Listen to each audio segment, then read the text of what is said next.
Bom dia, boa tarde a todos e todos. Agora vamos ver como pode fazer a amostragem, ou pelo menos como é que a gente classifica diferentes amostragens. Mas antes disso, lembra que o desenho que você vai escolher, porque são muitas opções, é em relação à população que quer representar.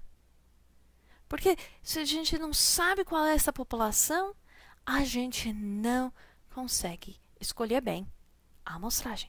E depois da gente escolher métodos de amostragem, vamos também pensar quantos casos precisamos dentro daquela amostra. Qual é o número de casos que eu deveria ter?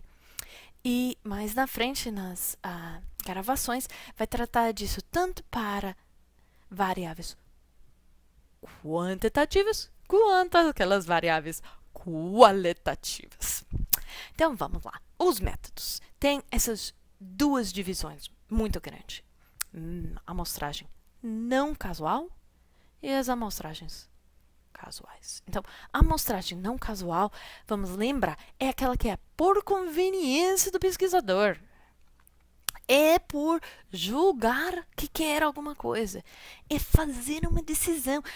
Eu quero escavar nesse lugar, dessa tradagem que tiver maior densidade de material arqueológico. Isso é amostragem não casual. Muito comum no levantamento para conseguir saber dos sítios numa região é seguir as estradas e procurar ao longo das estradas os sítios arqueológicos. Ou seguir os rios e procurar ao longo dos rios, numa questão espacial. Mas também acontece no contexto de coleções que já existe, amostragem não casual. Olha, esse museu está perto da minha casa, então eu vou olhar o que tem nesse museu sobre aquele tipo de vasilhame. Enquanto poderia ser repensado, e mesmo essas coisas, estão no museu, alguém já fez uma escolha por algumas razões, provavelmente, o que aquelas pessoas acharam da beleza daquele tipo de cerâmica. Mas a gente pode pensar maneiras de tornar isso numa maneira um pouco mais sistemática. Pensar, esse tipo de vasilhame que encontro em museus, eu consigo ver que são todas essas que a galera tem nos museus e dentro disso fazer uma seleção, em vez de simplesmente ir no museu mais próximo. Porque a partir desse momento é para nossa pesquisador, conveniência. E vai ter grandes complicações de amostras não casuais a aplicar métodos de estatística. Vamos ver não são gambiarras, vamos ver umas maneiras de considerar isso. Mas, na medida do possível, gente, vamos fazer a amostragem casual? Vamos fazer esse tipo de amostragem que permite melhores inferências sobre a população que estamos estudando, porque quase sempre na arqueologia não queremos conversar só sobre aquilo que coletamos, escavamos, só aquela população de uma escola com quem estamos fazendo ação de educação, não só aquela comunidade dentro de qual o projeto de arqueologia pública foi conduzido, não só aquele museu e a sua coleção. Nós queremos abordar algo maior, pensando nos seres humanos que estão entendendo patrimônio hoje e os seres humanos que moravam no passado produzindo os vestígios que nós estudamos. Então aí a amostragem casual vai servir muito bem para nossas inferências. Tanto aqueles que vamos aplicar estatística, quanto aqueles que a gente não vai aplicar a estatística, porque pelo menos podemos sair para a inferência, sabendo que essa população está de alguma maneira representada. Então, as maneiras de fazer a amostragem. Maneira de fazer a amostragem casual simples ou aleatório simples é de pensar que tudo que entra tem a mesma probabilidade. Então, vão construir amostras a partir de tabela de número aleatório. Tabela de número aleatório tem que ter alguns cuidados quando você pega na internet, mas tem vários livros. Por exemplo, você escolhe um lugar, pum, eu coloquei meu dedo aqui. E daí pensa, vou para cima, para baixo, para o lado, talvez para cima. Vou para cima. E eu vou lendo os números aqui para determinar qual casos, que eu já deve ter numerado, vão adentrar na amostra. Então, se eu tenho números de PN em 2 dígitos, 04, 29, 19, 94, 36, vai entrando, vai entrando. Então, uma amostragem aleatória simples é algo que vai escolhendo as amostras e se precisar de números com 4 dígitos, por exemplo, você pega, colocar meu dedo aqui, vou para o lado e vou pegando cada coisa de 4. E se tem número que está fora do alcance, você usou 4 dígitos, mas não chegou em 7.000, você tem coisa de 7, 8, 9 mil, você pula, vai para a próxima, até pegar uma amostra do número de casos que você quer ter. E pode observar que é possível a repetição de casos. Então, essa é a amostragem com reposição, ou seja, pode ter sido que eu selecionei a amostra PN19 e mais na frente, em algum momento, fazendo a minha coisa subindo aqui, eu encontro de novo 19. Ou seja, se isso acontece, aqueles dados daquela PN vão entrar na amostra 2 vezes. Você vai copiar os dados da fileira, porque você está criando uma amostra para representar a população. Você não está mais tratando daquelas coisas que você escavou ou analisou.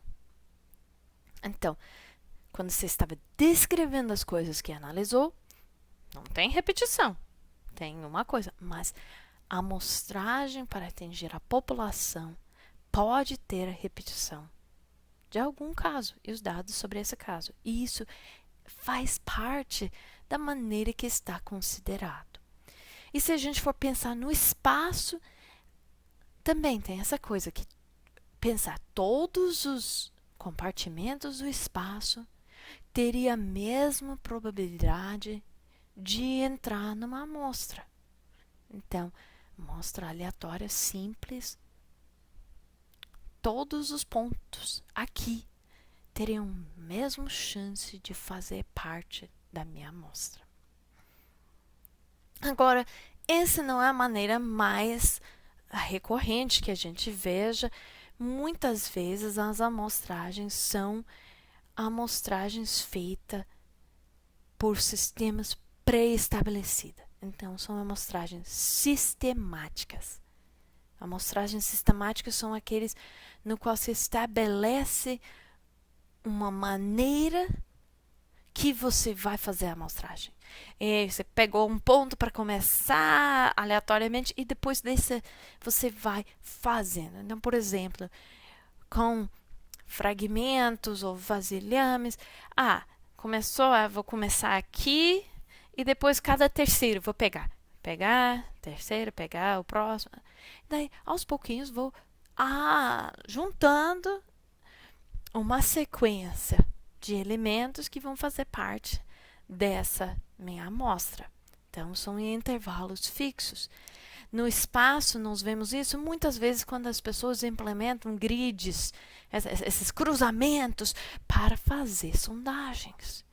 Então, são uma maneira de amostrar sistematicamente num intervalo que está pré-estabelecida e fixo. E podem seguir vários diferentes desenhos. Também tem uma amostragem que está chegando a ter mais recorrência por causa de interação da arqueologia com a ecologia, que são amostragens por transepto. Amostragens em que você escolhe uma linha no espaço e que se achar nessa linha se torna componente da amostra. E essas linhas podem ser tanto aquelas estabelecidas todos paralelos, quanto aqueles que estão cruzando, de tamanho igual ou não. Lembrando que diferentes métodos de amostragem vão levar a diferentes correções, podemos dizer, ou maneiras de trabalhar os dados da amostragem. Porque o mais básico são amostragens casuais simples. Mas já tem pessoas na estatística que já desenvolveram isso. Então, na hora que se chega a precisar, vai estar lá. Mas é importante saber que talvez vai precisar de algum tipo de ajuste em função do método de amostragem. Uma outra coisa acontece muito é amostragens estratificadas, ou seja, uma amostragem casual simples pode acabar agrupando as coisas, tão completamente aleatória. Então, se poderia ficar com um espaço grande sem nada amostrado. Então, na estratificada, se redivide o espaço e dentro de cada redivisão faz uma amostragem aleatória, em que os elementos têm igual probabilidade dentro do seu unidade já dividida, dentro da sua espaço de ser escolhida. Então, dentro desse espaço, todas as possíveis posições aqui têm igual chance de adentrar na amostra.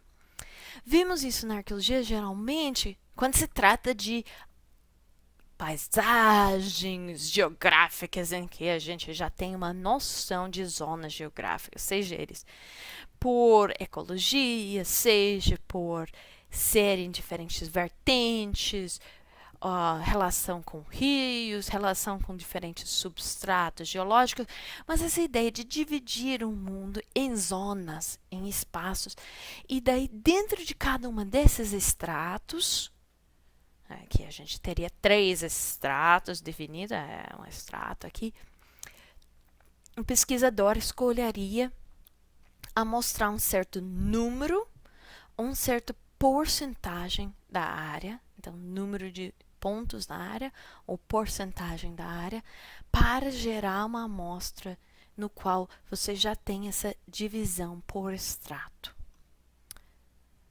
Então, se veja isso muito na hora de lidar com espaços em que acha-se que tem uma região, por exemplo, bem perto de córregos de água, numa área seca como Caatinga, que se acha que tem maior probabilidade de ver sítios arqueológicos. Então, você pensa, então nesse extrato perto dos córregos, eu vou para 20 pontos aleatórios e dentro de uma área grande ao redor que eu vou para 20 pontos aleatórios. Então, divide meu tempo, metade nas 2 áreas, mas eu tenho uma vaga impressão que eu vou ter mais sucesso perto do rio, em que eu quero investir mais perto do rio. Esse é o tipo de lógica que leva à amostragem estratificada. Também a gente tem uma coisa que é a amostragem por cluster. E, gente, muitos de vocês já estão sacando a amostragem se estamos fazendo clusters. São proximidade que vai levar os elementos a ser parte da amostra. Então, quase qualquer unidade de escavação, dentro dessa unidade tem amostragens por cluster. Porque os vestígios faunísticos encontrados na camada B estão todos agrupados, são num cluster. Então, mesmo tendo escolhido a unidade de escavação de maneira aleatória, quando se chegou na camada B, todos aqueles vestígiozinhos de fauna estão num agrupamento, estão no cluster. Então, pela raciocínio da unidade de escavação, você não conseguiu amostrar aleatoriamente camada B. Você amostrou uma unidade aleatória dentro do sítio e dentro disso você tem um cluster na camada B. Então, tem uns fatores de correção que estão lá no livro do Dick Drennan, que vão dizer exatamente como a gente corrige para isso nas nossas inferências sobre a população que queremos entender. E uma outra estilo, tipo de amostragem é uma que tem várias etapas, ou seja, é um desenho em que, por exemplo, se divide o espaço uma vez e na primeira etapa escolha lugares e dentro desses lugares se novamente vai fazer uma outra seleção. Então, é uma maneira em que, diferente ao estratificada, que a gente tinha algo dentro de cada área, aqui a gente tem tipo a eliminação de certas porções numa uma etapa, e a segunda etapa é algo dentro daquela parte que foi deixada na primeira. Então, se chama multi-etapas. E sabendo qual dessas estratégias de amostragem que você aplicou, daí vai entender melhor como usar a amostra para entender a população. E quais são os pequenos ajustes que vai fazer na hora de tratar dos dados.